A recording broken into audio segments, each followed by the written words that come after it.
याकूब ने एक स्वर्गदूत को पकड़ा, बोलता है कि ये मुझे ब्लेस कर, मुझे ब्लेस कर, मुझे ब्लेस कर। स्वर्गदूत बोलता है भाई सूरज निकलने वाला है, मुझे जाने दे, क्योंकि कई स्वर्गदूत है वो दिन को नहीं आते और वो ब्लेस करने वाला स्वर्गदूत है। तो इट मींस यदि आपको ब्लेसिंग चाहिए रात को जागना पड़ेगा। मेरी मम्मी यहाँ पे गवाह है, जब जब हमने नाइट प्रेयर किया है बड़े बड़े ब्रेक थ्रू देखे। Night prayer is so powerful prayer. Nights में जो आत्मा कार्य करते हैं आपको बता नहीं सकते। क्यों वो स्वर्गदूत बोल रहा है सूरज निकलने वाला है, मुझे जाने दे? क्यों वो स्वर्गदूत खुदा के दूत उनको पसंद है नाइट, उनको नाइट लाइफ पसंद है। याकूब पकड़ के रखा हुआ है, ब्लेस मी मैं तुझे जाने दूंगा, ब्लेस मी मुझे ब्लेस कर, मुझे आशीष दे। बोलता है भाई मुझे जाने दे भाई। क्यों? क्योंकि सूरज निकलने वाला है, यदि सूरज नहीं निकलता मैं तेरे साथ रहता। लिखा है याकूब लड़ा अपनी बरकत के लिए। रात को सोचो, वो रात को सो भी नहीं रहा, वो लड़ रहा है किससे? एंजल से। और क्यों लड़ रहा है? मुझे ब्लेस कर the middle of the night. यदि हम नाइट में कुछ टाइम के लिए हम प्रेयर करेंगे, मुझे लगता है यही एंजल्स आएगा आपको ब्लेस करेगा।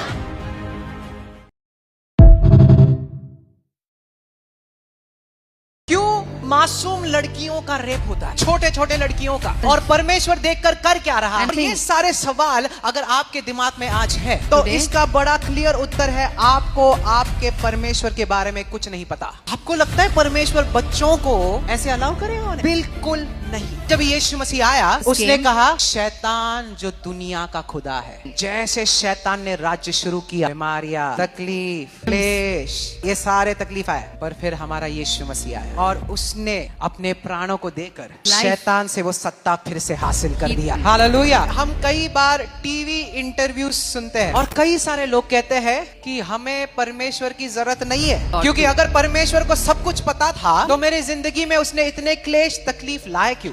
कई बार हमें लगता है ना कि अगर सच में परमेश्वर है तो मेरी जिंदगी में तकलीफ क्यों है? अगर परमेश्वर सर्व ज्ञानी है और उसे पता है कि ये बीमारी से उसका बेटा या बेटी तड़प रही है, तो वो क्यों कुछ नहीं करता? परमेश्वर भूकंपों के पीछे नहीं है, परमेश्वर बीमारियों के पीछे नहीं है, क्योंकि वचन क्लियर कहता है चोर आता है चोरी करने, घात करने, नाश करने, और यीशु मसीह आया है सिर्फ जीवन देने। आमीन। तो यीशु मसीह नहीं है आपके तकलीफों के पीछे, इट इज द डेविल। और वचन कहता है शैतान का सामना करो। आमीन।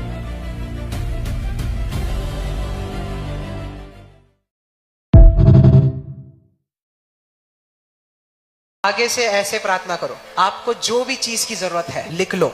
अगर आपको आरोग्य की जरूरत है, उन्नति की जरूरत है, अच्छी सेहत की जरूरत है, आपके परिवार में आशीर्वाद, बिजनेस में आशीर्वाद चाहिए, लिख लो उसे। हर बार जब भी प्रार्थना में जाते हैं कि मैं इसे हासिल करता हूँ यीशु के नाम में, यीशु के नाम में अच्छी सेहत मेरी है, उन्नति मेरी है, आमीन, मेरी है यीशु के नाम में। आप देखोगे कि वो एक सच्चाई बन जाएगी। लिख लो, प्रार्थना है वो चीज हासिल करना है जो परमेश्वर ने पहले ही कर दिया। परमेश्वर ने मुझसे ये बातें किया। परमेश्वर ने कहा कि कई लोग प्रार्थना कर रहे हैं जबकि उनका जो उत्तर है उनके दरवाजे पर खटखटा रहा है, और वो प्रार्थना किए जा रहे हैं और वो उत्तर को नहीं ले सकते, उत्तर खटखटा रहा है, वो प्रार्थना। आपको एग्जांपल दूं, कलीसिया प्रार्थना कर रही थी कि पतरस जो है वो प्रिजन से बाहर आए, वो प्रार्थना कर रहे हैं, पूरी रात प्रार्थना कर रहे हैं, और परमेश्वर का वचन कहता है कि पतरस आजाद हो गया। आजाद होकर उसी कमरे में जहाँ पर ये लोग प्रार्थना कर रहे थे, पतरस खटखटाने लग गया, खोलो दरवाजा मैं आ गया हूँ। पर परमेश्वर का वचन कह रहे थे कि वो प्रार्थना करते जा रहे थे, जबकि उनके प्रार्थना का उत्तर उनके दरवाजे के सामने खटखटा रहा है, खोलो। I wonder how many are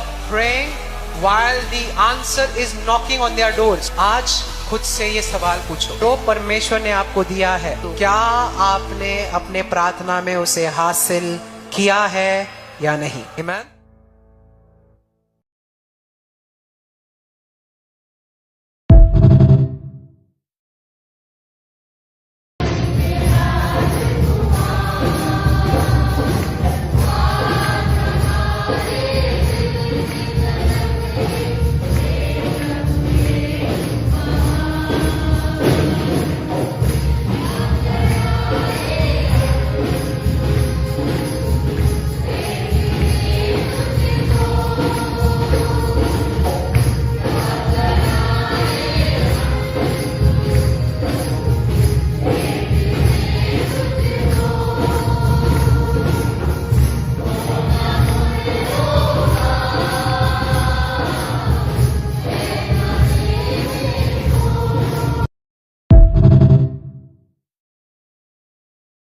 खाना खाना, चिकन मटन खाना आपको अशुद्ध नहीं करता, ये ढोंगीबाजी है।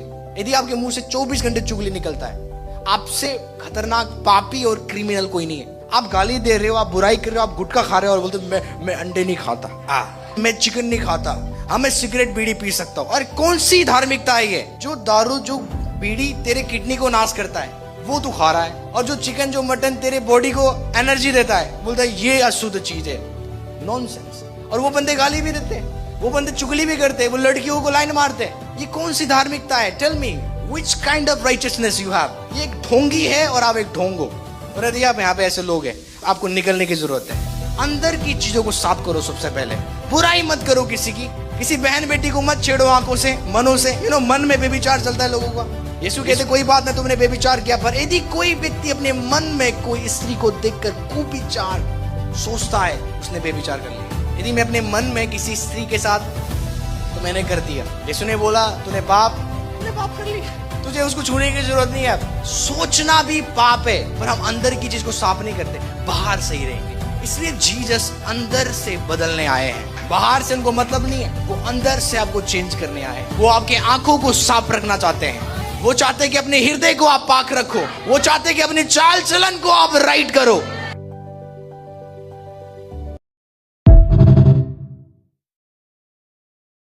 एक बड़ा इंटरेस्टिंग है, एक मैन ऑफ गॉड था जिसे एक बड़ा बिल्डिंग बांधना था, और वो बिल्डिंग का कॉस्ट करीब करीब 50 करोड़ रुपए था। और वो सोच रहा था कि मैं कैसे करूं। परमेश्वर ने उसे वचन दिया कि जब भी तू आराम करेगा मैं काम करूंगा, पर जब भी तू काम करेगा मैं आराम करूंगा। क्या तू मुझ पर भरोसा करता है? मैं संभाल लूंगा। मैंने तुझे ये जिंदगी दी है, मैंने तुझे ये सेविकाएं दी है। वैसे ही परमेश्वर कहता है मैंने तुझे ये परिवार दिया, मैंने तुझे ये बच्चे दिए, मैंने तुझे ये जॉब दिया, मैंने सब कुछ दिया। और अगर जो चीज मैंने तुझे दिया उसके संभालने का भी जिम्मेदारी मेरा है। सुने, तकलीफ तभी आती है जब हम खुद के ताकत में करने की कोशिश करते हैं। आप खुद के ताकत में अपने बच्चों को नहीं बदल सकते। आप कितना भी समझा लो अपने बच्चों को, वो नहीं समझेंगे। पर एक प्रार्थना उनकी जिंदगी बदले। ये घमंड है जब आप बोलते हो कि मैं संभाल लूंगा सब चीजें। अरे तू नहीं संभाल सकता, तू अपने खुद को नहीं संभाल सकता। तू आज जिंदा भी है तो उसकी कृपा है। आप खुद से कुछ भी नहीं कर सकते हो। ऐसा कभी मत समझो कि ये काम के लिए मुझे परमेश्वर की जरूरत नहीं है, मैं खुद मैनेज कर लूंगा। नहीं कर पाओगे, आप ज्यादा दूर नहीं जा पाओगे। कई लोग बोलते